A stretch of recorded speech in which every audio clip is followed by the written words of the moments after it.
കർത്താവിന്റെ പരിശുദ്ധമായ നാമം ഈ നല്ല പ്രഭാതം വാഴ്ത്തപ്പെടുമാറാകട്ടെ. ഈ ചാനലിലൂടെ ഞങ്ങളെ ശ്രദ്ധിക്കുന്ന എല്ലാ പ്രിയപ്പെട്ട ദൈവമക്കൾക്കും കർത്താവിന്റെ നാമത്തിലുള്ളതായ സ്നേഹവും വന്ദനവും അറിയിക്കുന്നു. ഇതിലൂടെ കടന്നു വരുന്ന ഓരോ ജീവിതാനുഭവങ്ങൾ കേൾവിക്കാരായ നിങ്ങൾക്ക് അനുഗ്രഹപ്രദമാകുന്നു എന്ന് ഞങ്ങൾക്ക് നിങ്ങളുടെ പ്രതികരണങ്ങളിലൂടെ മനസ്സിലാക്കാൻ കഴിയുന്നത് ഓർത്ത് ഞാനത് കർത്താവിനെ സ്തുതിക്കുന്നു. എന്നാൽ പകലിൽ അനുഗ്രഹിക്കപ്പെട്ട ഒരു ജീവിതാനുഭവം മാന്യ പ്രേക്ഷകരുമായി ഷെയർ ചെയ്യുവാൻ നമ്മുടെ ഇടയിൽ കടന്നു വന്നിരിക്കുന്ന കർത്താവിന് വിലപ്പെട്ട ദാസൻ പാസ്റ്റർ KV വർക്കി. പ്രിയ പാസ്റ്റർച്ചാനെ വളരെ സ്നേഹത്തോടെ ഞങ്ങൾ ഈ ചാനലിലേക്ക് സ്വാഗതം ചെയ്യുന്നു. പാസ്റ്റർച്ചാ, പ്രൈസ് ദി ലോർഡ്. എന്തുകൊണ്ട് വിശേഷങ്ങളൊക്കെ? സന്തോഷമായിട്ട് പോകുന്നു. ദീർഘനാളായിട്ട് ഹൈറേഞ്ചിന്റെ പ്രദേശത്ത് കർത്താവിന്റെ വേലയോടുള്ള ബന്ധത്തിൽ നിലകൊള്ളുന്ന അനുഗ്രഹിക്കപ്പെട്ട കർത്താവിന്റെ ദാസനെയും കുടുംബത്തെ ഓർത്ത പ്രിയ പാസ്റ്റർമാമ, മക്കള്, അവരെല്ലാം ഓർത്ത ഞാൻ കർത്താവിനെ സ്തുതിക്കുന്നു. പ്രിയ കർത്താവിന്റെ ദാസന്റെ ജീവിതാനുഭവങ്ങൾ ഹൈറേഞ്ചിന്റെ മേഖലയിലുള്ള ആദ്യകാല പ്രവർത്തനങ്ങൾക്ക് വളരെ കഷ്ടതയുടെയും ത്യാഗത്തിന്റെയും അനുഭവങ്ങളിലൂടെ ഹൈറേഞ്ചിന്റെ പ്രദേശങ്ങളിൽ കർത്താവിന് വേണ്ടി ആദ്യകാലങ്ങളിൽ നിലകൊണ്ട പല ദൈവദാസന്മാരിൽ ഒരു കർത്താവിന്റെ ദാസനാണ് പാസ്റ്റർ KV വർക്കി. പ്രിയ കർത്താവിന്റെ ദാസനെ ഓർത്ത് ഞാൻ കർത്താവിനെ സ്തുതിക്കുന്നു. പ്രിയ കർത്തൃത്വത്തിന്റെ ജീവിതാനുഭവങ്ങളിലേക്ക് കടന്നു പോകുന്നതിന് മുമ്പ് ഒരു വാക്ക് ദൈവസന്നിധിയിൽ പ്രാർത്ഥിക്കാം. പരിശുദ്ധ പിതാവേ, നന്ദിയോടെ സ്തോത്രം. നല്ല സമയത്തിനായി ഞങ്ങൾ അങ്ങേ വാഴ്ത്തുന്നു. പ്രിയ പാസ്റ്റർച്ചാനെ ഞങ്ങൾക്ക് ലഭ്യമായത് ഓർത്ത സ്തോത്രം. പ്രിയപ്പെട്ടവരോട് ഞങ്ങൾ കേൾക്കുവാൻ പോകുന്ന ജീവിതാനുഭവങ്ങൾ, ദൈവവചനങ്ങൾ കേൾവിക്കാർക്ക് അത് അനുഗ്രഹമാക്കി തീർക്കണമേ. കുടുംബത്തെയും കുഞ്ഞുങ്ങളെയും ഞങ്ങൾ ഓർക്കുന്നു, യേശുവിന്റെ നാമത്തിൽ തന്നെ, ആമേൻ. പാസ്റ്റർച്ചാൻ, തുടർന്നുള്ള സമയങ്ങള് പാസ്റ്റർച്ചാന് ഉള്ളതാണ്. ജീവിതാനുഭവങ്ങള് നമുക്ക് പ്രിയമാന്യ പ്രേക്ഷകരുടെ അറിവിലേക്കും ദൈവനാമ മഹത്വത്തിലേക്കും ഷെയർ ചെയ്യാം. എന്റെ പേര് KV വർക്കി എന്നാണ്. പിന്നെ അറിയപ്പെടുന്നത് ഉപ്പുവിള തങ്കച്ചൻ എന്ന പേരിലാണ്. ഇങ്ങനെ പറഞ്ഞാലും പലരും അറിയുള്ളൂ. ഞാനൊരു കത്തോലിക്ക കുടുംബത്തിൽ ജനിച്ച വ്യക്തിയാണ്. എന്നാൽ സമാധാനമില്ലാത്ത ഒരു അന്തരീക്ഷത്തിലായിരുന്നു അന്നത്തെ ജീവിതാനുഭവങ്ങൾ.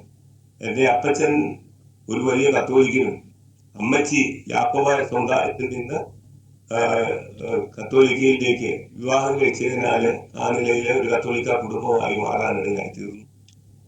മാതാപിതാക്കളുടെ വിവാഹാനന്തരം എനിക്ക് അവർക്ക് തലമുറകളില്ലായിരുന്നു. എന്നാൽ ദൈവത്തോട് വളരെ പ്രാർത്ഥിക്കാനിടയായി.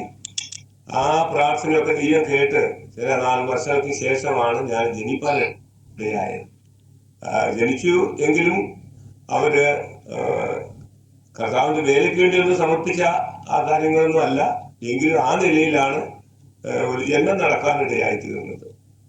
പിന്നെ എൻ്റെ പിതാവിനെ സംബന്ധിച്ചോ കുടുംബ പശ്ചാത്തലം പറയുകയാണെങ്കിൽ യാതൊരു സ്വസ്ഥതയില്ലാത്ത ഒരു അനുഭവമായിരുന്നു. അപ്പച്ചൻ വലിയ മദ്യപാനിയായി ജീവിച്ച ഒരു വ്യക്തിയാണ്. ആരെയും വകവയ്ക്കാതെ ഇഷ്ടം പോലെ അനിഷ്ടക്കാരനായിട്ടൊക്കെ ജീവിച്ച ഒരു കാലം. അമ്മച്ചിക്ക് വളരെ ഭക്തിയൊക്കെ ഉണ്ടായിരുന്നു. എങ്കിലും കത്തോലിക്ക മതഭക്തിയിൽ മുൻപോട്ട് പോകണം എന്നുള്ള താല്പര്യത്തിൽ അപ്പൻ ആ നിലയിലാണ് ജീവിക്കുവാനിടയായി തീർന്നത്. സ്വസ്ഥതയില്ലാത്ത ഒരു അനുഭവത്തിൽ കഴിഞ്ഞു കൂടിയ കാലം ഞാൻ ഓർക്കുന്നത് എൻ്റെ കൊച്ചുപ്രായത്തിൽ തന്നെ പിതാവിന്റെ മദ്യപാനം കണ്ട് വളരെ മനം നൊന്ത ഒരു കുട്ടിപ്രായമായിരുന്നു എനിക്കുണ്ടായിരുന്നത്. അപ്പച്ചൻ മദ്യപാനം കഴിഞ്ഞ് വരുമ്പോൾ യാതൊരു സ്വസ്ഥതയില്ലാത്ത അനുഭവത്തിൽ ഇങ്ങനെ കഴിഞ്ഞ കാലം മദ്യപിച്ച് മതോന്മത്തനായി ഇഷ്ടം പോലെയൊക്കെ ജീവിക്കുകയും ബഹളമൊക്കെ ഉണ്ടാക്കി ഒരു സ്വസ്ഥതയില്ലാത്ത കാലം. ഞങ്ങൾക്ക് എൻ്റെ അനിയന്മാർ 2 പേരും കൂടിയുണ്ട്. ഞങ്ങൾ 3 ആൺകുഞ്ഞുങ്ങളുണ്ട്. എന്നാൽ മദ്യപിച്ചപ്പൻ വരുന്ന കാലം, ആ സമയത്ത് അമ്മ വളരെ ഭയത്തോടെയാണ് അന്ന് ജീവിച്ചിരുന്നത്. മദ്യപിച്ച് വന്നാൽ യാതൊരു സുബോധമില്ലാത്ത അനുഭവത്തിൽ ജീവിച്ച് ആ നിലയിൽ കഴിഞ്ഞുകൂടി കൊള്ളുമ്പോൾ എൻ്റെ മാതാവ്, എൻ്റെ അമ്മച്ചി ഞങ്ങളെ 3 കുഞ്ഞുങ്ങളെയും കൊന്നേച്ച് ആത്മഹത്യ ചെയ്യാനായിട്ട് അത്രയും താല്പര്യപ്പെട്ട ഒരു അനുഭവം ഉണ്ടായിരുന്നു. കാര്യം സ്വസ്ഥതയില്ല, ജീവിതത്തിൽ സാമ്പത്തികമായി വലിയ ബുദ്ധിമുട്ടൊന്നും അന്ന് ഇല്ലായിരുന്നു. അന്ന് ദൈവം സഹായിച്ച് ഈ പ്രദേശത്ത് വെച്ച് നല്ല കൃഷിക്കാരനും കൂടി ആയിരുന്നു എൻ്റെ പിതാവ്. കൃഷി ചെയ്ത് കാശൊക്കെ ഉണ്ടാക്കുമായിരുന്നു. പക്ഷെങ്കിൽ അത് മുഴുവനും മദ്യപിച്ച് മദ്യപാനത്തിനും അതോടനുബന്ധിച്ചുള്ള കാര്യങ്ങൾക്ക് വേണ്ടി എല്ലാം ചെലവഴിച്ച് ഇങ്ങനെ സ്വസ്ഥതയില്ലാത്ത കാലത്ത് ആണ് ആ നിലയിൽ എൻ്റെ മാതാവ് ഞങ്ങളെ കൊന്നിട്ട് ആത്മഹത്യ ചെയ്യാൻ താല്പര്യപ്പെട്ടത്. ഇവരൊന്നും അന്നൊന്നും അറിയത്തില്ല. ഇതൊക്കെ അറിയാൻ കഴിയുക എന്താണെന്ന് ചോദിച്ചാൽ, ഞാൻ ബൈബിൾ സ്കൂളിലെ പഠനവും കഴിഞ്ഞ ഒരു ദിവസം വീട്ടിൽ വന്നപ്പോഴാണ് എൻ്റെ അമ്മ എൻ്റെ അരികെ വന്നിട്ട് ഞങ്ങൾ അരികെ ഇരിക്കുമ്പോൾ അമ്മച്ചി ഇങ്ങനെ പറഞ്ഞു, എൻ്റെ മോനെ ഇങ്ങനെയൊരു അനുഭവം ഉണ്ടാകുമെന്ന് ഞാൻ ആയുസ്സിൽ വിചാരിച്ചിരുന്നില്ല. നിന്നെ നിന്റെ കുഞ്ഞനെയുമാരെയും കൊന്നേച്ച് ആത്മഹത്യ ചെയ്യണമെന്നുള്ളതായ ചിന്ത എൻ്റെ ഹൃദയത്തിൽ ഉണ്ടായിരുന്നു. പക്ഷെങ്കിൽ അതിൽ നിന്നൊക്കെ ദൈവം വിടുവിച്ചത് കൊണ്ടാണ് ഇന്ന് ഈ നിലയിലെ സന്തോഷം അനുഭവിക്കാൻ കഴിയുന്നത് എന്ന് എൻ്റെ അമ്മച്ചി എന്നോട് പറഞ്ഞത് ഞാൻ സ്വസ്ഥതയില്ലാത്ത അനുഭവത്തിലായിരുന്നു. എന്നാൽ രക്ഷയുടെ അനുഭവത്തിലേക്ക് വരാനിടയായത്, എൻ്റെ പിതാവ് മദ്യപാനിയായിരുന്നെങ്കിലും മദ്യപാനിയായിരുന്നു മാത്രമല്ല, അദ്ദേഹത്തിന് ഏറ്റവും വലിയ ഇഷ്ടമുള്ള ഒരു കാര്യം സിനിമ. ഇവിടെ വന്നാലും സിനിമ കാണുക എന്നുള്ള ഒരു വലിയ താല്പര്യമുണ്ട്. സിനിമ സ്വന്തം കാണുക എന്നുള്ള മാത്രമല്ല, കുടുംബമായി കൊണ്ടുപോയി കാണിക്കണം, അതൊരു താല്പര്യമാണ്. എൻ്റെ അമ്മച്ചിയുടെ വീട് വേളൂർ കോട്ടയത്താണ്. കോട്ടയത്ത് ഒരു നല്ല സിനിമ അവർ കാണുന്നത് ഉപ്പേന്ന് കോട്ടയത്ത് പോയി സിനിമ കാണും. അതുപോലെ ഒരു ഹരവാൻ സിനിമ പ്രേമി കൂടിയായിരുന്നു. ആ നിലയിലാണ് ഇങ്ങനെ കഴിയുന്നത്. ഞങ്ങളുടെ കൊച്ചുപ്രായത്തിൽ തന്നെയാണ് ഇതെല്ലാം നടക്കുന്നത്. ഒരു സിനിമ കാണാൻ പോയപ്പോഴാണ് സത്യത്തിൽ ഈ പെന്തിക്കോസ്ത് സത്യം സ്വീകരിക്കാനും മനസ്സിലാക്കാനും പിതാവിനിടയായി. എന്നാൽ പിതാവിന് കാര്യം മനസ്സിലാക്കുന്നതിനേക്കാൾ കൂടുതൽ എൻ്റെ അമ്മച്ചിക്കാണ് ആ കാര്യം മനസ്സിലാക്കാൻ കഴിയുന്നത്. ഇപ്പോൾ ഒരു തിയേറ്ററുണ്ട്. ആ തിയേറ്ററിൽ സിനിമ കാണാനായിട്ട് പോകുന്ന ആ സമയത്താണ് ഒരു വലിയ വൃദ്ധൻ 1954 55 വർഷങ്ങൾ 1954 അദ്ദേഹത്തെ ഡാഡി എന്നൊക്കെയാണ്, ഡാഡി എന്നാണ് വിളിക്കുന്നത്, ഡാഡി. അദ്ദേഹം സെയിൽസ് ടാക്സ് ഓഫീസറായിട്ട് ഇവിടെ തമിഴ്നാട്ടിലോ അതുപോലെ തന്നെ ആന്ധ്രാപ്രദേശിലോ ഒക്കെ വർക്ക് ചെയ്യുന്ന ഒരു കാലത്ത് സുവിശേഷാത്മാവ് അദ്ദേഹത്തിന് ഉണ്ടായിരുന്നാൽ അദ്ദേഹം ആ ജോലി റിസൈൻ ചെയ്തിട്ട് സുവിശേഷം അറിയിക്കാനായിട്ട് വന്നതാണ്. അന്ന് ഈ ഉപ്പുറ പ്രദേശമെല്ലാം മലങ്കാടായിട്ട് കിടക്കും, മലയാ, അധികം വീടുകളോ കുടികളോ ഒന്നുമില്ല. ഉപ്പുറ ടൗൺ എന്ന് പറയുന്നത് കുറെ പുല്ലുകെട്ടിടം മാത്രമേ ഉള്ളൂ. ഒരു ചാരായ ഷാപ്പാണ് മെയിനായിട്ട്. അപ്പം അവിടെയാണ് ആളുകളെല്ലാം ഇങ്ങനെ കൂടിക്കൊണ്ടിരിക്കുന്നത്. എന്നാൽ അതിന്റെ വാതിക്കലാണ് എൻ്റെ പിതാവ് ഞങ്ങള് സിനിമ കാണാനായിട്ട് ഞങ്ങളെ കൊണ്ടുപോകുന്ന സമയത്ത് ഇങ്ങനെ അദ്ദേഹത്തിന് പ്രസംഗിക്കുകയാണ്. സന്ധ്യയോട് അടുക്കുന്ന സമയത്ത് പരിശോധമായിട്ടാണ് നടത്തുന്നത്. അല്ലാതെ കൺവെൻഷൻ ഇല്ല, ആളുകളില്ല, ആൾക്കൂട്ടമില്ല, ഇതൊന്നുമില്ലെങ്കിലും പരിശോധന നടത്തുക അദ്ദേഹം. പരിശോധന നടത്തിയപ്പോൾ എൻ്റെ അമ്മച്ചിക്ക് കൊച്ചിലെ ഒരു സുവിശേഷാത്മാവുണ്ട്. എൻ്റെ അമ്മച്ചി വേളൂർ കോട്ടയത്തായിരുന്നത് കൊണ്ട് അവിടെയുള്ള ദൈവമക്കളുമായിട്ടൊരു ചെറിയ പരിചയവും അന്ന് സൺഡേ സ്കൂളിലൊക്കെ അവിടെ പോയി പഠിക്കുകയൊക്കെ ചെയ്ത കാലമുണ്ട്. പാസ്റ്റർ PM പീപ്പിൾ സാർ അവരുടെ പ്രവർത്തനമൊക്കെ അത് വേളൂരുണ്ട്. അപ്പോൾ അവിടെ നടക്കുന്ന സൺഡേ സ്കൂളിലൊക്കെ കറിയാച്ചായൻ എന്ന് പറഞ്ഞ് മേക്കാട്ടെന്ന അവരുടെ വീട്ടുപേര്, മേക്കാട്ടെ കറിയാച്ചായൻ എന്നൊക്കെയാണ് പറയുന്നത്. അപ്പച്ചനെ ഈ എൻ്റെ അമ്മച്ചി എന്ന് കൊച്ചായ വലിയ താല്പര്യമായിരുന്നു. അപ്പൊ ഈ സൺഡേ സ്കൂളിലൊക്കെ ഇങ്ങനെ കൊണ്ടുപോകായിരുന്നു. അതുകൊണ്ട് ദൈവവചനത്തെ കുറിച്ചും യേശുവിനെ കുറിച്ചും ഒക്കെ ഒരു താല്പര്യമൊക്കെ ഉണ്ടായി. പക്ഷേ കത്തോലിക്കയിലേക്ക് കല്യാണം കഴിച്ച് വിട്ട് കഴിഞ്ഞിട്ട് പിന്നെ ആ ഒരു ബന്ധമില്ലാത്ത ഒരു അനുഭവമായിരുന്നു. എന്നാൽ വർഷങ്ങൾക്ക് ശേഷം ഇങ്ങനെ ഈ പരിശോധത്തിൽ യേശുവിനെ കുറിച്ചൊക്കെ പറയുന്നത് കേട്ടപ്പോൾ എൻ്റെ അമ്മച്ചിക്ക് വലിയ സന്തോഷം തോന്നി.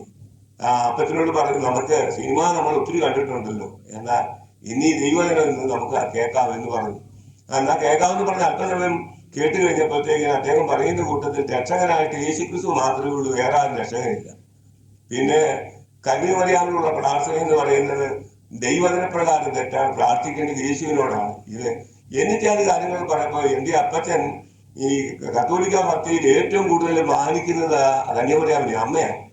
അപ്പൊ അമ്മയ്ക്ക് വിരുദ്ധമായിട്ട് ഇങ്ങനെ കാര്യം പറഞ്ഞു കേട്ടപ്പോ അപ്പൻ അമ്മച്ചിയോട് പറഞ്ഞു, ഇനി ഇവിടെ നിൽക്കേണ്ട, ഇനി ഇവിടെ എന്താ ഞാൻ അതിൻ്റെ തലും കൂടെ കൊടുക്കും, അത് കാരണം ഇനി നമുക്ക് പോയേക്കാന്ന് പറഞ്ഞ് വിളിച്ചുകൊണ്ടെന്ന് പോയി. സിനിമയും കഴിഞ്ഞ് വന്നപ്പോൾ കാര്യം 9 മണിയാകുമ്പോഴത്തേന് സിനിമ തീരും. ഈ 9 മണിക്ക് സിനിമ കഴിഞ്ഞിട്ട് മടങ്ങി വരുമ്പോഴും അദ്ദേഹം അവിടെ നിന്നോട്ട് പ്രസംഗിക്കുകയാണ്. വലിയ ആളും കൂട്ടമൊന്നുമില്ല, 2-4 പേര് മാത്രമേ കേൾക്കാറുള്ളൂ. പക്ഷേ അദ്ദേഹത്തിന്റെ പ്രസംഗം അദ്ദേഹം നിർത്തുന്നില്ല. അപ്പൊ അമ്മച്ചി പറഞ്ഞു, സിനിമ നമ്മൾ കണ്ടല്ല, അല്പം നേരം നമുക്ക് ഇത് കേൾക്കാം എന്ന് പറഞ്ഞപ്പോൾ അദ്ദേഹം ഏകസത്യ ദൈവത്തെ കുറിച്ച് മാത്രം, യേശു ക്രിസ്തുവിലൂടെ മാത്രമേ രക്ഷയുള്ളൂ, പ്രാർത്ഥിക്കേണ്ടത് ദൈവത്തോടാണ്, അത് ക്രിസ്തുവിൽ മുഖാന്തരമാണെന്നൊക്കെ പറഞ്ഞപ്പോൾ അപ്പച്ചൻ അത് സഹിക്കാൻ പറ്റിയില്ല. പുള്ളിക്കാരന് അന്നേരം വിളിച്ചുകൊണ്ട് പോകുന്നു. ഏതായിരുന്നാലും വീട്ടിൽ വന്നു. വീട്ടിൽ വന്നതിന് ശേഷം പിറ്റേ ദിവസം, 2ാമത്തെ ദിവസം എന്റെ അപ്പൻ പുറയിലൊരു കളി നിന്ന് ആദ്യമേ ശാരാശാപിക്കാൻ ഇഷ്ടംപോലെ കുടിച്ചേച്ചേ നടക്കുള്ളൂ. കുടിക്കാനായിട്ട് കയറുമ്പോൾ അദ്ദേഹം അന്ന് പരിശോധനത്തിന് വേണ്ടി ആ പഴയ സ്ഥലത്ത് തന്നെ പിറ്റേ ദിവസവും വന്നിരുന്ന് പരിശോധന ആരംഭിക്കാൻ തുടങ്ങുക 8-9 മണിയായപ്പോൾ. അപ്പൊ അദ്ദേഹം ഈ സുവിശേഷമൊക്കെ ഇങ്ങനെ അവിടെ നിന്ന് പറഞ്ഞുകൊണ്ടിരിക്കുന്നതിനിടയ്ക്ക് അപ്പച്ചന് അത് കേൾക്കാനിടയായി. കേട്ടപ്പോൾ ഒരു വലിയ സന്തോഷം തോന്നി. കാര്യം അന്ന് യേശു ക്രിസ്തുവിനെ കുറിച്ച് പറയുമ്പോൾ ക്രിസ്തു രക്ഷകനാണെന്നും ഏക രക്ഷകൻ മാത്രമേ ഉള്ളൂ, അത് യേശു ക്രിസ്തു മാത്രമാണ്, ക്രിസ്തു മാത്രമേ രക്ഷിതാവുള്ളൂ എന്നുള്ള കാര്യമൊക്കെ പറഞ്ഞു കേട്ടപ്പോ അപ്പച്ചന് അത് സ്വല്പം നേരം കേൾക്കാനിടയായി. കേട്ട് കഴിഞ്ഞപ്പോ അമ്മച്ചിയുടെ കാര്യം ഓർത്ത്, ഇന്നലെ സുവിശേഷം കേൾക്കണമെന്ന് പറഞ്ഞതാണല്ലോ, അത് കാരണം ഇന്നലെ കേൾപ്പിച്ചു തരാം, എന്നാ ഇന്നൊന്ന് കേൾപ്പിച്ചേക്കാം എന്ന് വിചാരിച്ച് മദ്യപാനത്തിന് വേണ്ടി മദ്യപിക്കാനായിട്ട് പോയ അപ്പൻ ഓടി വീട്ടിൽ വന്ന്. അങ്ങനെ ഒരു ചരിത്രം ഉണ്ടാകുന്നതേ അല്ല. കാര്യം വീട്ടിൽ നിന്ന് പോയാൽ ചിലപ്പോൾ സന്ധ്യക്കായിരിക്കും, ചിലപ്പോൾ 2 ദിവസം കഴിഞ്ഞ്, ചിലപ്പോൾ 30 ദിവസം കഴിഞ്ഞ് വരെ വന്നിട്ടുള്ളതായ സന്ദർഭങ്ങളുണ്ട്. അങ്ങനെയുള്ള ആ സമയത്ത് പോയ ഉടനെ തിരിച്ചു വന്ന കണ്ടപ്പോൾ എന്റെ അമ്മച്ചിക്ക് തന്നെ ഒരു വലിയ അതിശയം തോന്നി. എന്ത് സംഭവിച്ചു എന്ന് അറിയത്തില്ല. അപ്പൊ വന്നതേ പറഞ്ഞു, ഇന്നലെ ആ സുവിശേഷം കേൾക്കണമെന്ന് പറഞ്ഞല്ലോ, കേൾപ്പിക്കാൻ പറ്റിയില്ല, എന്നാൽ ഇന്ന് അദ്ദേഹം വീണ്ടും അവിടെ പറയുന്നുണ്ട്, നമുക്ക് പോകാമെന്ന് പറഞ്ഞു. പോയി സുവിശേഷം കേൾക്കാനിടയായി. കേട്ടപ്പോ വളരെ അനുഗ്രഹിക്കപ്പെട്ട നിലയിൽ യേശുക്രിസ്തുവിനുള്ള രക്ഷ, സമാധാനം, ഈ കാര്യങ്ങളെ കുറിച്ചൊക്കെ പറയുന്നത് കേട്ടപ്പോ അപ്പച്ചനും വലിയൊരു സന്തോഷം തോന്നി. അദ്ദേഹം ആ പ്രസംഗം പരിശോധന തീരുന്നവരെ വരെ ആ രണ്ടുപേരിൽ നിന്ന് കേട്ട് കഴിഞ്ഞപ്പോൾ അദ്ദേഹം പറഞ്ഞു, ഇവിടെ ഞാൻ ഇന്ന് 2 ദിവസത്തെ പ്രോഗ്രാമിന് വേണ്ടി വന്നതാണ്, എന്നാൽ ഞങ്ങൾ താമസിക്കുന്നിടത്തോട്ട് 2-3 കിലോമീറ്റർ അവിടെ 4-5 കിലോമീറ്റർ അകലെയായിട്ട് ഒറ്റമരം ശീന്തല 2-ാം ഡിവിഷൻ എന്ന് പറയുന്ന സ്ഥലത്ത് അന്ന് എസ്റ്റേറ്റൊക്കെ വലിയ പ്രമാദമായിട്ടുള്ള കാലമാണ്. അവിടെ ഒരു ക്ലബ്ബുണ്ട്. ആ ക്ലബിൽ അന്ന് സന്ധ്യയ്ക്ക് ഒരു കൂടിവരവുണ്ട്. അവിടെ കുറെ യാക്കോബായ വിശ്വാസികളൊക്കെ ഉള്ളപ്പോൾ അവർക്കൊന്ന് കേൾക്കാൻ ഒരു താല്പര്യം ഉണ്ടായിരുന്നുകൊണ്ട് അവരെ അതിനുള്ള ക്രമീകരണം വരുത്തിയതാണ്. അപ്പൊ അന്ന് രാത്രി അവിടെ ഒരു മീറ്റിംഗ് നടക്കുകയാണ്. അതുകൊണ്ട് താല്പര്യം ഉണ്ടെങ്കിൽ നിങ്ങൾ അങ്ങോട്ട് വരാമെന്ന് പറഞ്ഞു. ഏതായിരുന്നാലും കൊള്ളാം. ഇത് കേട്ട് കഴിഞ്ഞാൽ അപ്പച്ചൻ അമ്മച്ചൊക്കെ വീട്ടിൽ വന്നു കഴിഞ്ഞപ്പോഴും സന്ധ്യയോട് അടുക്കുന്ന സമയത്ത് അമ്മച്ചി പറഞ്ഞു, ഇന്ന് അവിടെ ഒരു മീറ്റിംഗ് ഉണ്ടല്ലോ, നമുക്ക് അതും കൂടി ഒന്ന് കേൾക്കാമെന്ന്. അതും കൂടെ കേൾക്കാമെന്ന് പറയുമ്പോൾ അപ്പച്ചൻ പറഞ്ഞു, അതിന്റെ കാര്യമൊന്നുമില്ല, പിന്നെ ഇന്നലെ കേട്ടതല്ലേ, അതുകൊണ്ട് അത് മതിയെന്ന് പറഞ്ഞു. പക്ഷേ അമ്മച്ചി പിന്നെയും നിർബന്ധിച്ചു, നമുക്കൊന്നും കൂടെ കേൾക്കാൻ, ദൈവം കേൾക്കുന്ന ജീവിതത്തിൽ ആശ്വാസവും അനുഗ്രഹവും അല്ലേ, രക്ഷയുടെ കാര്യമല്ലേ പറയുന്നത്, നമുക്കൊന്ന് കേൾക്കാമെന്ന് പറഞ്ഞു. ഏതായിരുന്നാലും മനസ്സോടെ അപ്പൻ എന്റെ പിതാവും അമ്മച്ചിയും കൂടെ അവിടെ പോകാൻ തുടങ്ങി. അപ്പൊ പോകാൻ തുടങ്ങിയപ്പോ എന്റെ അപ്പച്ചന്റെ ഏറ്റവും വലിയൊരു സ്നേഹിതനായിരുന്നു കോരേച്ചായ എന്ന് പറഞ്ഞ ഒരാളുണ്ട്. കോരേച്ചായ അദ്ദേഹം അവിടുത്തെ ഒരു ചെറിയ ബിസിനസ് ഒക്കെ നടത്തുന്നതാണ്. അപ്പൊ അപ്പച്ചൻ പോകാൻ തുടങ്ങിയപ്പോഴത്തേന് അദ്ദേഹത്തെ കൂടെ വിളിച്ചു. ഞങ്ങളിങ്ങനെ ഇന്നലെ കേട്ട ആ വചനം കേൾക്കാൻ ഇന്നും പോകാൻ താല്പര്യപ്പെടുകയാണ്, കോരേച്ചൻ മരുന്നെങ്കിൽ വരാൻ പറഞ്ഞു. അപ്പൊ അപ്പച്ചനും കോരേച്ചൻ എന്ന് പറഞ്ഞ കൂടപ്പറപ്പേന്നാണ് വിളിക്കുന്നത്. രണ്ടുപേരും കത്തോലിക്ക മതഭക്തര്, രണ്ടുപേരും ഒരുമിച്ച് കുടിക്കും, രണ്ടുപേരും ഒരുമിച്ച് വഴക്കുണ്ടാക്കാൻ പോകും, എന്തെല്ലാം കാര്യമുണ്ടായി. രണ്ടുപേരും ഒരുപോലെയാണ്. അപ്പൊ രണ്ടുപേരും കൂടെ ആയതുകൊണ്ട് ഒരുമിച്ചായതുകൊണ്ട് അവർ കൂടപ്പറപ്പേ എന്നാണ് രണ്ടുപേരും കൂടെ വിളിക്കുന്നത്. കൂടപ്പറപ്പിനെ കൂടെ വിളിച്ചു, നമുക്ക് അവിടെ പോകാം, സുവിശേഷം കേൾക്കാം എന്ന് പറയും. അപ്പൊ കൂടപ്പറപ്പെന്ന് വിളിക്കുന്ന കോരേച്ചായനും ഇവരും കൂടി അവിടെ പോയി രാത്രിയില് സുവിശേഷം പറയുന്നത് കേൾക്കാനിടയായി തീർന്ന്. കേട്ടപ്പോൾ അന്നവർക്ക് എന്റെ അപ്പച്ചന്റെ ഹൃദയത്തിൽ വലിയ സന്തോഷം തോന്നിയ ഒരു കാര്യം ഏതാന്ന് ചോദിച്ചാൽ, ഈ കഴുതയുടെ പുറത്ത് യേശു കർത്താവ് കാര്യമാണ് അന്നത്തെ പ്രസംഗം പറയുന്നത്. കഴുത എന്ന് പറഞ്ഞാൽ ശപിക്കപ്പെട്ട മൃഗമാണെന്നും അതിന് കഴുത്തൊടിച്ച് കൊല്ലേണ്ടതാണെന്നും എന്നിട്ട് അത് കാര്യങ്ങളെ കുറിച്ചൊക്കെ പറയുക. പക്ഷെ യേശു ആ ശപിക്കപ്പെട്ട മൃഗത്തിന്റെ മേൽ കയറി. അപ്പം അതിന്റെ മേൽ കയറാനുള്ള കാരണം കർത്താവ് ഈ ശപിക്കപ്പെട്ട മൃഗമെന്ന് പറഞ്ഞ വർഷത്തിൽ വാസ്തവത്തിൽ മനുഷ്യനാണ്. അവനെ അവനെ കൊന്നുകളയേണ്ടതാണ്. അവന്റെ മേൽ യേശു ക്രിസ്തു കയറിയാൽ ഉണ്ടാകുന്ന മാറ്റങ്ങളെ കുറിച്ചൊക്കെ പറഞ്ഞു കേട്ടപ്പോ അപ്പച്ചൻ തോന്നി, അന്ന് സത്യത്തിൽ ഇത് എന്റെ അനുഭവമാക്കി പറയുന്നത് എന്നുള്ള ചിന്തയാണ്. എന്നോടാണല്ലോ പറയുന്നത്, എന്റെ അനുഭവമാക്കി പറയുന്നത്. അപ്പോ മദ്യപാനം, ഒരു ചെയിൻ സ്മോക്കർ ആയിരുന്നു, മാത്രമല്ല മദ്യപിക്കുമായിരുന്നു, വീണ്ടും അത് മാത്രമല്ല എപ്പോഴും മുറുക്ക് ബീഡി വലി, അതുപോലെ തന്നെ ഇതിങ്ങനെ റൊട്ടേറ്റ് ചെയ്യുന്ന ഒരു വ്യക്തി. അപ്പൊ ഇതൊക്കെ കേട്ട് കഴിഞ്ഞപ്പോ എന്റെ അപ്പച്ചനും അമ്മയ്ക്കും പേര് അപ്പച്ചന്റെ ഹൃദയത്തിൽ വലിയൊരു അനുഭവം ഉണ്ടായി. ഇതാണല്ലോ മനുഷ്യന്റെ അനുഭവമാണിത്, ഇത് വാസ്തവത്തിൽ സത്യമാണ്, ഇതനുസരിച്ചാണ് നമ്മൾ ജീവിക്കേണ്ടത്, യേശു നമ്മുടെ ജീവിതത്തിൽ വന്നാൽ ഉണ്ടാകുന്ന മാറ്റങ്ങൾ ഇതാണല്ലോ എന്നൊക്കെ പറഞ്ഞു കഴിഞ്ഞപ്പോ ഏകദേശം 10-55 വയസ്സോളം അപ്പച്ചന് പ്രായം ഉണ്ടായിരുന്നു. അപ്പച്ചൻ ഇത് കേട്ട് കഴിഞ്ഞപ്പോ അമ്മച്ചിയുമായിട്ട് അടുത്തിട്ട് കേൾക്കുകയാണ്. രണ്ടുപേരും കൂടി ആലോചിച്ചു, ഇത് സത്യമാർഗമാണ്, ഇതനുസരിച്ച് വേണം നമ്മൾ ജീവിക്കാൻ. നമ്മൾ ജീവിച്ചു വന്ന മാർഗങ്ങളൊന്നും ശരിയല്ല. കാറ്റാൽ ഉപയോഗിച്ചാൽ നമ്മൾ എല്ലാ ഭാഗമൊക്കെ ചെയ്താലും നമ്മളൊരു കുമ്പസാരം കൊണ്ടോ ഒരു മാല കൈക്കൊണ്ടോ പിന്നെയും അതുപോലെ പിന്നെയും കുമ്പസാരിക്കുന്നു, പിന്നെയും മദ്യപിക്കുന്നു, പിന്നെയും ഇതുപോലുള്ള ചില കാര്യങ്ങളിൽ ഏർപ്പെടുന്നു. അത് വാസ്തവത്തിൽ സത്യമാണ്. ഇതാണ് സത്യമാർഗം എന്നുള്ള കാര്യം മനസ്സിലാക്കി രണ്ടുപേരും ആലോചിച്ചിട്ട് അന്ന് ഈ അപ്പന്റെ മടിയിലൊക്കെ വെക്കാനും പീടി ഇവർക്ക് അതിങ്ങനെയുള്ള കാര്യങ്ങൾ എല്ലാം കൊണ്ടെടുത്ത് ദൂരെ കഴിഞ്ഞു കർത്താവിന് വേണ്ടി ജീവിക്കാനായിട്ട് അപ്പന്റെ ആത്മീയസാക്ഷി ഞങ്ങളുടെ ജീവിതത്തിൽ വലിയ ആശ്വാസം ഉണ്ടായി. യേശു ആശ്വാസം എന്നുള്ള കാര്യം മനസ്സിലാക്കുവാൻ കഴിഞ്ഞു എന്ന് അപ്പച്ചനും അമ്മച്ചി സ്വീകരിച്ചു കഴിഞ്ഞാൽ കോരേച്ചാൻ എന്ന് പറയുന്ന അപ്പച്ചന്റെ കൂടപ്പറപ്പെന്ന് വിളിക്കുന്ന ആ പുള്ളിക്കാരന് എഴുന്നേറ്റേച്ച് പറഞ്ഞു, ഇത് യേശു കർത്താവിനെ ഞാനും രക്ഷകനായിട്ട് അംഗീകരിക്കുക, ഞങ്ങൾ കർത്താവിനെ സേവിക്കാൻ ആഗ്രഹിക്കുക. അങ്ങനെ 3 പേര് ഒരുമിച്ചാണ് 1955 ഈ ആദ്യമായിട്ട് ഈ പ്രദേശത്ത് പെന്തിക്കോസ്ത് എന്നൊരു പേര് പോലും കേൾക്കാനില്ല. പെന്തിക്കോസ്ത് ആരും തന്നെ കേട്ടിട്ടുമില്ല.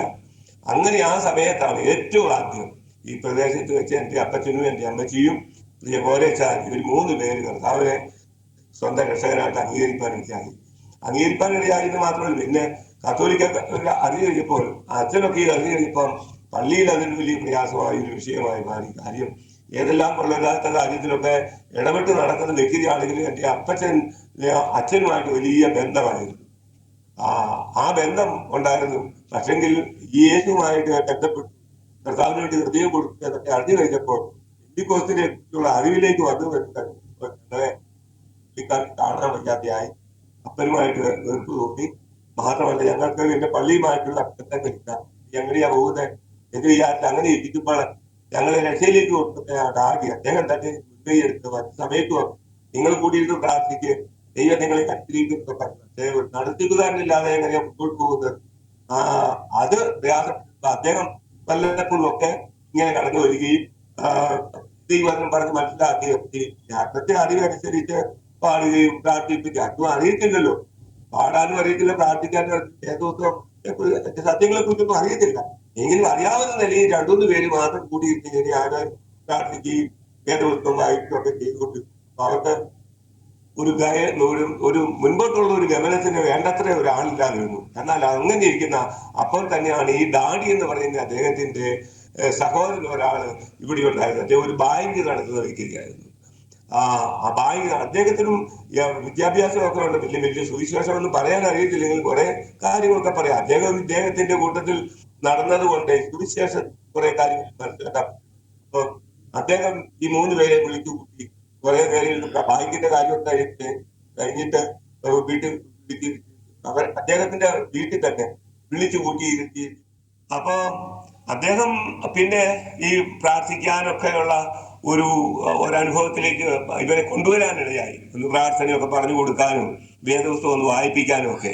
അങ്ങനെ കുറെ നാൾ കഴിഞ്ഞപ്പോ ഈ കത്തോലിക്ക സമുദായത്തിൽ നിന്ന് 2-3 പേര് പെന്തിക്കോസ്ത് സ്വീകരിച്ചു എന്ന് കുമ്പനാട് ഒരു അറിവ് കിട്ടാനിടയായി.